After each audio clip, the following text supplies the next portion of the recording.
Welcome, ladies and gentlemen. Appreciate y'all coming in this morning.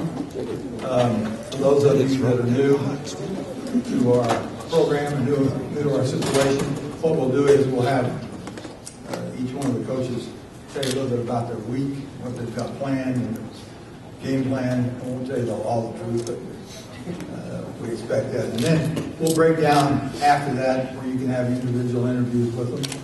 But as I said before, welcome. This is our 78th annual game.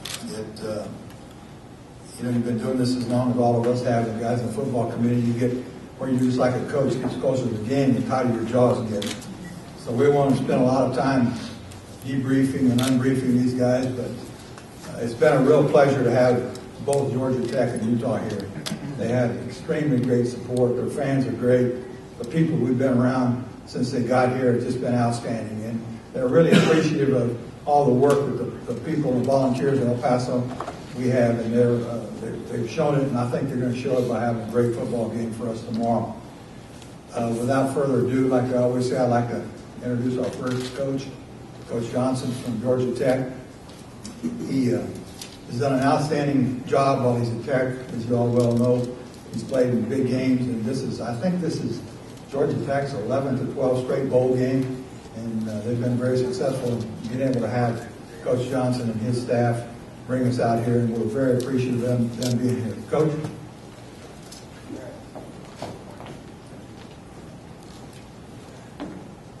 Good morning.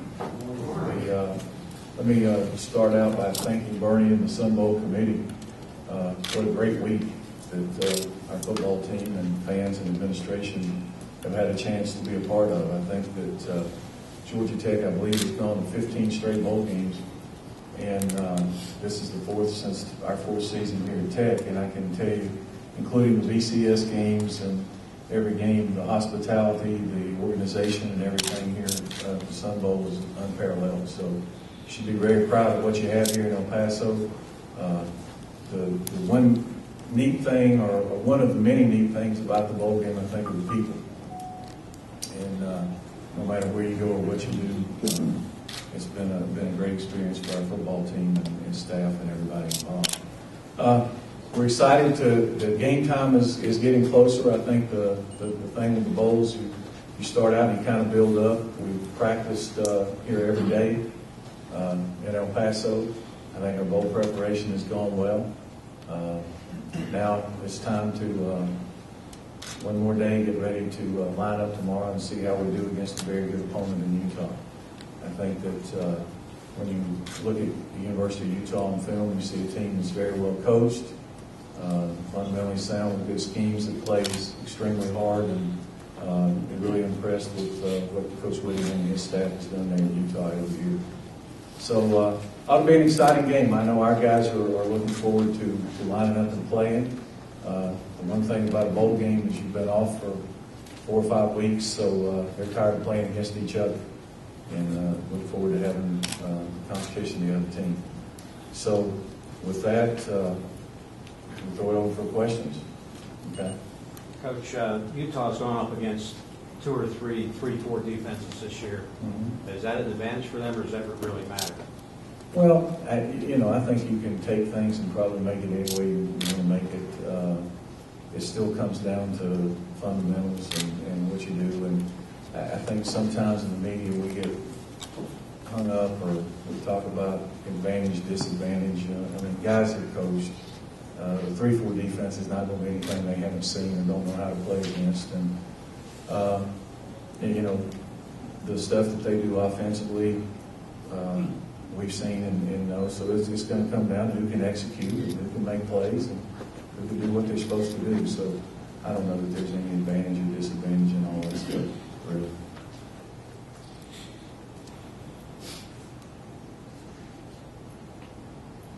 How has the reaction of players been out here? Talking to some of them, it seems like they've really enjoyed themselves. Does that carry over to the field?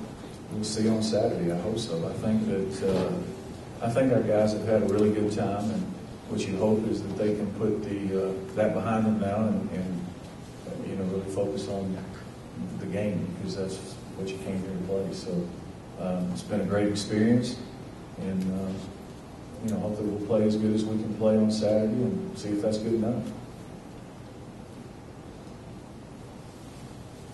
You talked a couple of weeks ago about this is a chance to maybe put some new things in, or you always like to look at film and see what you can find. Has that been part of the preparation? Maybe. Just have to see.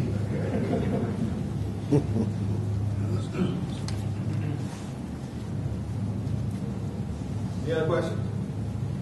All right, thanks, guys. Thanks, Coach.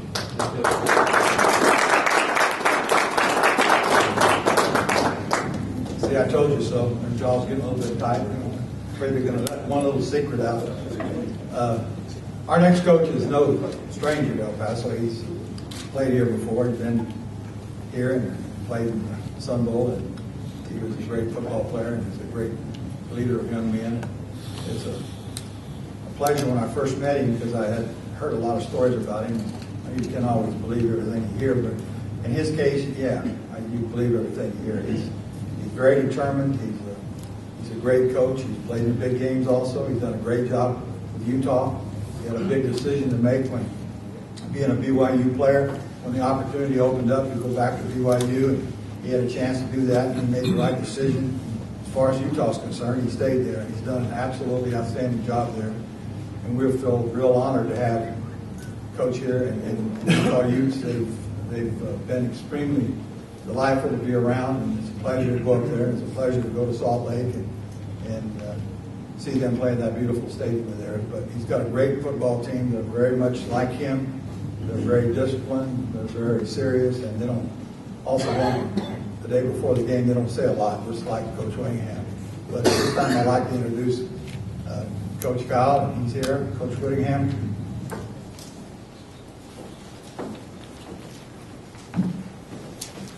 Okay, first of all, I'd like to echo Coach Johnson's comments about our week here. It's been fantastic.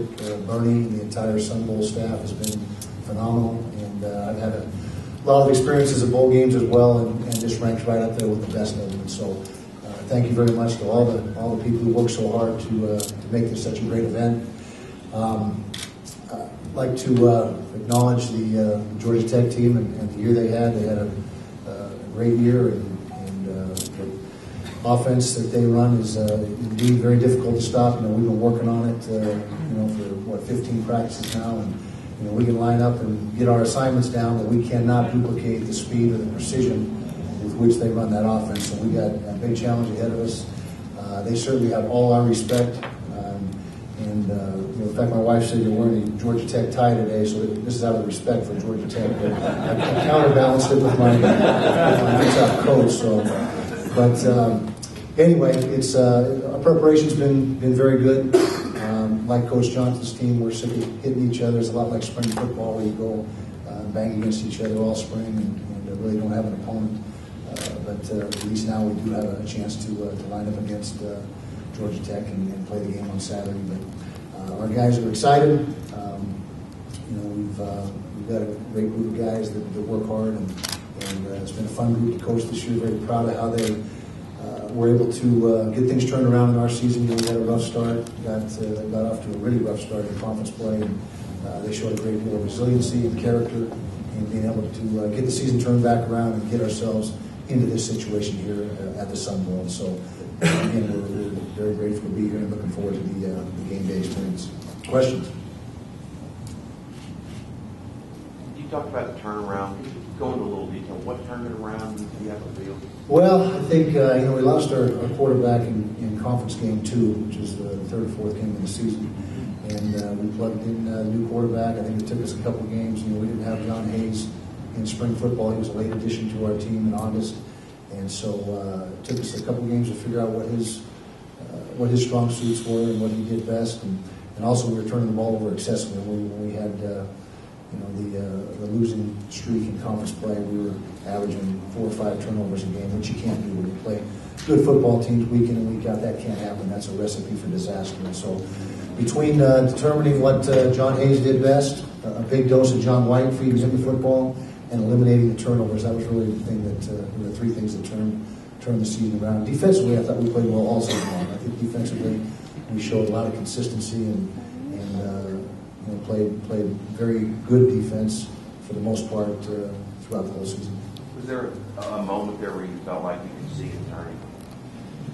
I don't know if there was any one particular moment in time. I think it was just the process, the attitude of the players, their work ethic that never, ever was compromised. Our seniors, our captains did a great job of making sure that we didn't alter things or change the way we attack practice and meetings and that type of thing. And that probably is the biggest thing, is just the consistency and the determination of the leaders and the captains demonstrated. Kyle, your defense carried you in a lot of games and kept you integrated, and you got some offense to get by. Mm-hmm. How many points can your defense give up and you still feel comfortable? Well, that's a tough question. It's a week-to-week deal, but our mantra on defense is if we can score 10 points, then we better give up 9 or less. I mean, whatever the situation dictates. But I think we led the league. We were first or second in the league in scoring defense in the Pac-12. So our guys did a good job all year long of keeping points off the board. But to put a number on it, I don't know. I think we averaged giving up 17 or 18 points a game this year, something like that. But I think it's a week-to-week thing, and I don't think you can actually target a number that you have to stay under to win the football league. On the other matchup that not as many people were talking about, your offense against their defense, what are some matchups you like there? Well, we've been able to run the ball fairly effectively this season. We have John White, who's nearly a 1,500-yard rusher. He's just over 1,400 yards or thereabouts. And so I think the offensive line and John White, in the run game, as well as the wide receivers. Wide receivers did a nice job blocking downfield, which has made 10 or 15-yard runs turn into 30 or 40-yard runs. And so that's a big part of it as well. But I would say that the way that John White has stepped up, play the offensive line, and in the latter half of the season take care of the football. That's we have a plan to win at Utah that we follow, and play great defense is number one, and taking care of the football is number two on the plan to win. We're able to do that in the second half of the season. Did you sense at any point there was a hangover after Colorado? Did you a little bit of work for? Yeah, I think so. That was a game that was tough one to swallow. We had a chance to play ourselves into the inaugural Pac-12 championship game. We didn't get it done. We fell short, and that was a tough few days afterwards. But in this business, you got to be able to put things behind you and move forward and carry on. And I think our guys were able to do that. Ultimately, fortunately, we had some downtime, to get it out of our system before we got back on the field. But that was a very disappointing loss for us.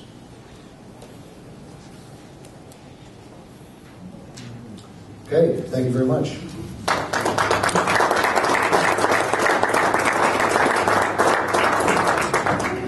We've got a little bit of time left, so if you guys in electronic media want to get the guys off the side and ask them any questions, feel free to do it. But we've probably got another 10 minutes, so use your time diligently, and if you need to visit with them, do. And if not, we thank you for being here and appreciate all the support and all the good PR that you give us day to day, guys. Thanks a lot.